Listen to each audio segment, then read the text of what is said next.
to say like 3 or 4 chapters. I always try to, whenever there's anything over 100 pages, and I knew this one I was like, this is going to be a big one. I knew it, so I was like, I'm going to read about half, so that way I don't overdo it. And that way, you know, because for me, I get excited, and sometimes I don't spoil things, but, you know, if there's good stuff, like, it's hard not to talk about it, you know? Yep. I never think that endings matter that much. Like, I love spoilers. I love knowing where something is going. I love being excited for something that I've heard about coming up soon. So like I kind of write the same way, where you know where the story's gonna go. You know what it's leading towards. It's just about how it gets there that matters. So like, yeah, don't worry about spoiling anything. And we are live on all fronts, it looks like. So I'm good to go as long as you are. Yeah, I'm good to go. And we got our water in a water bottle. So this time I'm not going to knock it over. Let's begin in 3, 2, 1. Yo, what's up, everybody? Thank you for tuning in to yet again another fantastic indie creator interview. It's your Caper Sarah Cody, and we're keeping it geekly with our good friend Richard Fairgray. We're here to break down 4-color heroes and everything in between. Richard, welcome to the show. How have you been, man? You know, it's been so long since I've been on your show. It's just really great to be back. I'm a 5-timer now, right? Like, it's been a lot. You might actually be the #1 contender right now. That's all that matters to me, honestly. And like the reason I keep making comics. The only reason. I was gonna say, you are a machine. You pump out like what? This is your 4th, 5th book this year. This will be my 7th. Hang on. Wow. Shed, Ghost, Octopus, Too Hot for Octopus, Haunted Hill, Volume 1, Too Hot for Octopus. Something else. No, yeah, this is number 7. This will be number 7 this year. So 4-color heroes. This was such an interesting read. I read about a third half of it. And this is, you know, a young age graphic novel. It's one of your first books in colors compared to the rest. I mean, a lot of the books you pumped out this year were mostly black and white with just splashes of colors here and there. Yeah, I mean, everything so far this year. No, Shed was full color, but like a very limited palette. Yeah. And then, yeah, everything else this year has been like not black and white, but like grayscale done with markers. I'm doing like all my coloring by hand now because I'm like running further and further away from computers the older I get. But yeah, this one was like traditional. This was like modern digital coloring at its most extreme for me. And it was nice to see you working with color on levels of this nature. We'll kind of dive into that later on in the interview, but I mean, it felt like a lot of these interiors had just 4-color palettes, or there was things like on bookshelves or in a comic or something that had 4 colors. And I don't know if that was intentional, but I loved how you kind of kept that theme. Even if it wasn't unintentional. What does 4-color heroes mean? Like, what is the meaning of that? So it's just an old term for referring to superheroes, because the old comic printing process was a 4-color printing process, and so they, like, in the Silver Age, a lot of people referred to comic books as the 4-color hero books. Oh, that is interesting. I actually never knew that. So that, you know, the big topic of this book, we have Oscar and Patrick. They, you know, it feels like 2 unlikely friends. One is a Christian who goes with his mom. The other one is like kind of like Dennis the Menace, if you will. And the way that friendship, he's a real little stinker. The way that friendship forms, you know, it feels, you know, it's just such a genuine connection. You know, and they come together through the love of comics. And we were talking backstage, but I want to put it out on the air. This really feels like a comicception of a comic, like a comic within a comic. And one of the most, like, you know, I can't praise you enough on just how you like really like push it to the limits, but you literally put a comic in this. You know, we have one character reciting the tales of a comic, and then you illustrated that, you know, into a Silver Age type of like interior. And it was insane to see you know, pumping that level of workout. I mean, you're legally blind. You got what, 3% vision in one eye. And it was just like super detailed. And I've always thought you were a capable artist, But to see you do Silver Age work when it's mostly been like surrealism or you know, quote unquote, what you said, just sloppy, but it was wild. I mean, what kind of inspired you to do this? Well, I've had this idea for like almost a decade now, and I never made it before because I genuinely felt like I couldn't. There were points where I had sort of thought about, what if I did this book where I would draw the real life stuff and then have other artists come in and do the comic stuff, and have like, you know, 7 or 8 different artists come in. And when I say comic stuff, like to explain to the viewers, Oscar and Patrick are kind of thrown together because Oscar is from a deeply religious background. He's been homeschooled, and on his first day of school, he is staying inside during the lunch period because his mother has told him, like, stay away from the other kids. They might be a bad influence. And Patrick is in the classroom as well because he's there on a detention because he has like done some bad shit. And they kind of keep being thrown together like this. Patrick's reading this comic and Oscar can't stop looking at it, but he knows he's not allowed to read it. And then Patrick says, well, here's a loophole. I can tell you about it. And so throughout the book, you never actually see the real comic books. You only ever see how Oscar imagines them based on what Patrick's telling him. So that there's like this innocence to them and a constant misunderstanding of them through this like lens of a homeschooled religious kid. And as the story goes on, it sort of develops. So my original idea was like, maybe I'll get like, I don't know, someone who does like a very cartoony style, like a Scotty Young type vibe to do the first one. And then by the end of it, have like Bill Sienkiewicz do the last one, you know. And I'm not saying these are the people who I could get, but I'm saying like that kind of spectrum of things. Mm-hmm.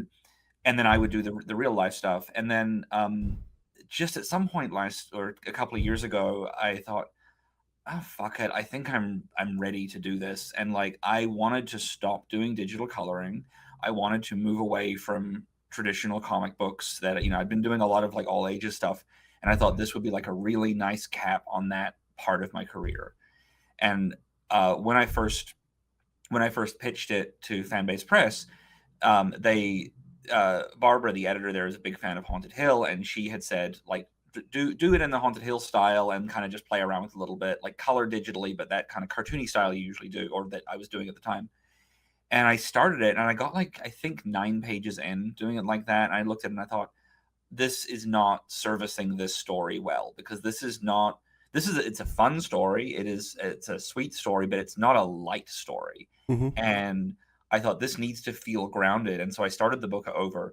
I had told them it would take me 2.5 months, and they're like, that's insane.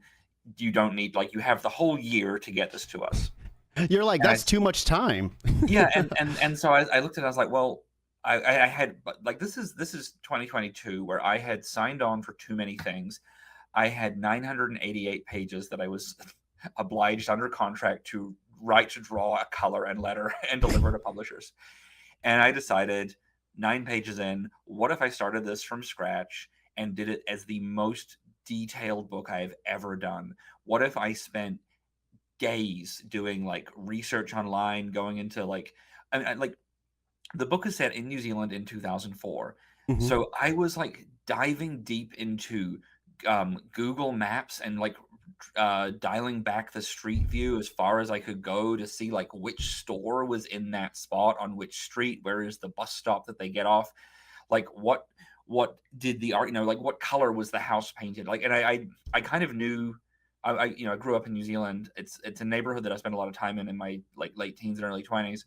I know the area, and I had these houses in mind that I wanted to use in it. Mm-hmm. So I was able to like go and find those houses and get the images of those houses. I'd be like, I'm going to get the windows right. I'm going to get I'm going to color sample from the paint, but not the paint now, the paint from what it looked like in as far back as Google Maps will let me go. And I'm going to have like, make sure the trees are right. Make sure, I mean, the pattern on the bus seats had to be right, because I'm not usually a person who cares a lot about accuracy, but because I was going to have these like wild flights of fancy with the superhero parts, I really wanted the real life to feel as grounded as humanly possible. So, I mean, speaking of the amount of different research you put into this and just how much work in general, I mean, a lot of this kind of felt personal. I mean, Patrick felt like a miniature Richard. I kept just picturing you every time this kid would say something just off the walls. Like, is there any correlation at all? Not really. I think Patrick is the like the Bart Simpson that I wish that I had been. I was an awkward, weird kid. I was never shockingly, I was a fat kid who couldn't afford to be a goth. And there's one joke in there where Patrick is described as too poor to be goth. And that's really the most me he is. But a lot of the time, like I was a very good kid who did very bad things Hmm. because a lot of like teenagers, like there's the old trope of like, oh, they're doing it for attention. When I did bad stuff, it was because I wanted to do bad stuff and I wanted to get away with it. I never tried to get attention for like shoplifting or sneaking out or drugs or drinking, whatever. It was all like, no, this is shit you keep secret so you can continue doing it. Yeah, yeah. Whereas Patrick is very much like, yeah, I called my teacher a piece of shit. I got in trouble for it. I don't know how that happened. So another interesting thing was Oscar. I felt his character and his development within this it felt really deep. I mean, what inspired you to kind of go more towards the religious route? I know religion and, just being gay, that's two conflicting things right there. But it felt like you dove really deep into the different aspects of even how, Oscar might not necessarily believe what he's learning. He's just following along with his mom, just like Patrick was with his brother. Yeah, exactly. And I wanted to show, I'm not religious. I've never been religious. I've had a lot of religious friends in my life, especially when I was a teenager, because there's a huge crossover with weirdo unpopular kids and the religious kids, especially where I grew up. And watching the kind of the development from like 13 to 15, where a lot of kids who have been raised in religious homes start to question that stuff. So while that's not my own experience, like I've seen so many people go through it that I felt like I could really capture that. When I first had the idea for this, it was right when the Westboro Baptist Church were kind of at their like height of fame, and originally this was going to be based in America and loosely based on a sort of a parody of that. And I realized like there's no way to write that story that'll feel personal and connected. I know New Zealand, I know the culture, and I also know what the very damaging church is in New Zealand and how to and like what it looks like when people are a member of that church. So it became like far more connected in that way. And the truth is like this kind of shitty oppressive religion is everywhere, and there's no need to like pin the flag to the one that everyone already is making fun of, especially since it sort of collapsed since. But I wanted to show that I didn't want it to also be a book where I'm just making fun of religion. I don't want to say like people who have faith are like big dumb idiots. I will have Patrick say that. Because Patrick is a 15-year-old boy who gets to have like unformed opinions that are reactionary. Yeah. And I wanted to show this through the lens of Oscar, through the lens of Patrick more than through the lens of Oscar, because I wanted to show like I knew that I couldn't write this from the good kids side, big air quotes there, because it wasn't me. But I wanted to show like the kind of toxic shit that this boy is dealing with in his home and from the religious forces is the same kind of toxic shit that Patrick is dealing with from a completely opposite. Like it's just a different form of toxic masculinity that is making him have to fit into a certain path. And I think I found a pretty good balance there. Sorry if that is this book like it's always trying to dance this line of like showing that both sides, like there's bad everywhere and there are good people within it, I guess. And we find that across everything, even like with like politics and shit. Most people just follow the flock because they identify with something within it. Not necessarily realizing the damages that they're signing up for, or potentially the harm they're causing their family. And it's unique when you sit back and just kind of watch it unfold. And I just really loved how you were able to take your spin with the religion side of it, because at the end of the day, a lot of that stuff preaches hate. You Yeah, know, it does. And like I want to be really clear, like these characters both break free of that. I yeah. think that like they are the good I think the guys in the cover story. shows us that. You Like, yeah. know. But like they find safety away from their worlds. They are children in the story. They do not Mhm. have the agency to really flee, Yeah, to yeah, really break out. So like while there are comparisons to political, like different points on the political spectrum and what have you, and people identifying with certain parts and not others. The truth is, if you are following something that has bad shit in it, you are still doing a bad thing. You are still endorsing a yeah. bad thing That's by true. doing that. I don't want to. I don't want to seem like I'm coming down in the middle and saying, Yeah, yeah, and I wasn't trying to yeah. implicate that either. I was just, just No, that I like just the forget. I herd realized mentality, I guess, I'd is what I. almost said the words, "There are good people on both sides," which is not my opinion at all. Yeah, and I more or less was kind of just directing it towards just like the herd mentality, where a lot of Yep. people just don't research enough or study. Yep. They just see their friends doing it, and they're like, "Oh, cool, I'll don this hat too. Fuck it." Yeah. And And you with you really go ahead. Patrick especially, like I like in the book they never say that. I think the word "gay" is said once, and it's Patrick's brother says that Jesus made him gay. Hmm. Um, but and it's I think kind of the funniest scene in the book, honestly. Um, but like Oscar never even has the language around what is happening. Like he is realizing something because he's never considered it. Yeah. I think the way I wrote Patrick was he is not a closeted kid. He is a kid that I think everyone knows he is gay. He behaves in like he fits into some stereotypes because it's very easy to do that when you're young because it's easy to have a language to hold on to. But I think it's that thing that a lot of people go through where you can be the gay kid in your friend group as long as you never directly say it. Everyone can know you're the gay kid. They can refer to you as the gay kid, but as soon as you kiss a boy, that crosses a line. Hmm. So it's like you can do it, just don't ever act on it. And I wanted to write him from that position so that it wasn't like he was absolutely like he was allowed to be who he was as long as he wasn't too much of who he was, which is not I don't want to say it's just as oppressive, but it's also very bad. And I think it's something that I saw a lot growing up and something I saw a lot around the time this book is set. So, I mean, you took a break from writing children's books. How does it feel to come back to a younger audience again? I think this is older than most of the stuff that I was doing.